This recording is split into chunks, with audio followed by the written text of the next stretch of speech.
Stephen, there's a very important part where South Africans are misleading themselves. And that's this concept of a historic compromise. I see what your book says. I'm prepared to give you 3 things that I believe constitute the historic compromise in South Africa. And you can give me your 3. Let's see if we can find a common understanding of what are the elements of that compromise. Item 1 from my side, and then we'll take it one at a time. Sure. From my side, the proposal of the ANC for a government of national unity to last 3 years, where all parties who gained more than 5% of the vote would have a proportionate seat in the cabinet for a maximum of 5 years. That was the bridge, together with the job guarantee for 5 years for all civil servants, as part of the GNU that took us through to majority rule and democracy. Until those first 5 years were not fully fledged democratic rule. That was the historic compromise, number 1 for me. Your number 1? It would have to be the moment Nelson Mandela came out of prison and said, "I greet you all in the name of peace." Is that called a compromise?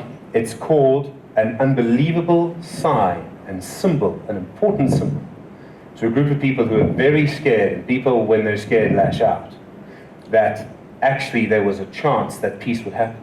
Because I'm sure you will remember better than I how scary some of those days were.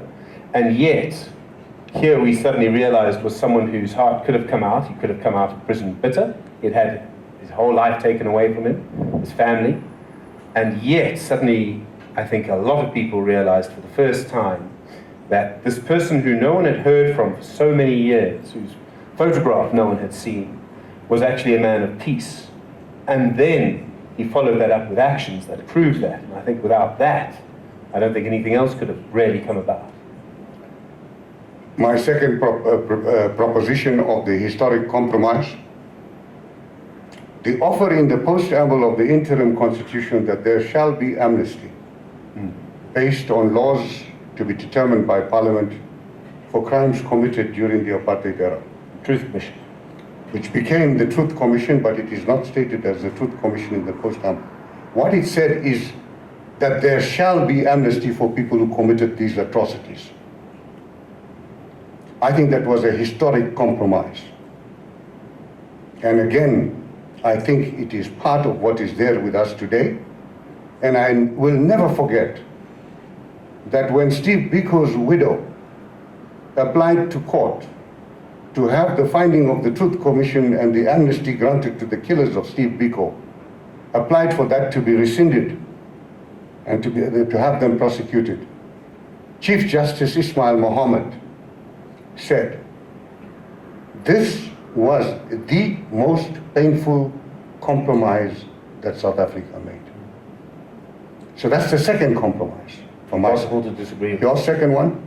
I think perhaps one of the most fundamental compromises made by the ANC at the time, and in a way it was a very difficult thing to pull off politically, was to prove to the white minority almost the ANC's bona fides. In other words, to say, we, the people that many of you have grown up and been brought up to hate, are people who, if we come into power, if we become your political leaders, we will not change your lives for the worse in any fundamental way.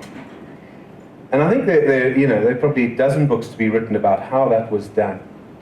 Because what that meant was that the transfer of power was accepted. And I think if the ANC had not found a way to send that message, I don't think we would have had nearly the peaceful time in South Africa around 1994 that we did have.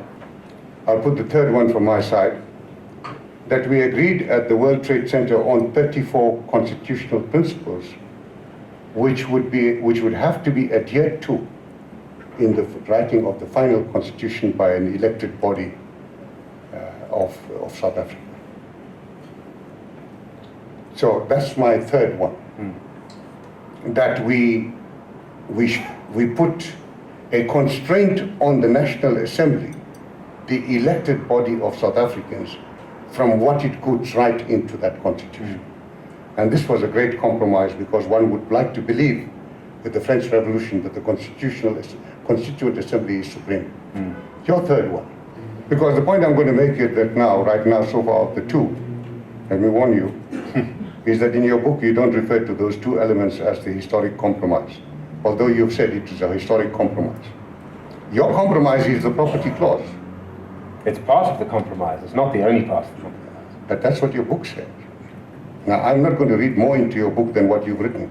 But Mac, the book is also a living thing, a bit like the Constitution. The point of it is that it's written in a certain time. And so people are talking about this issue now. And so if there's a certain issue that is current, the book is going to address that.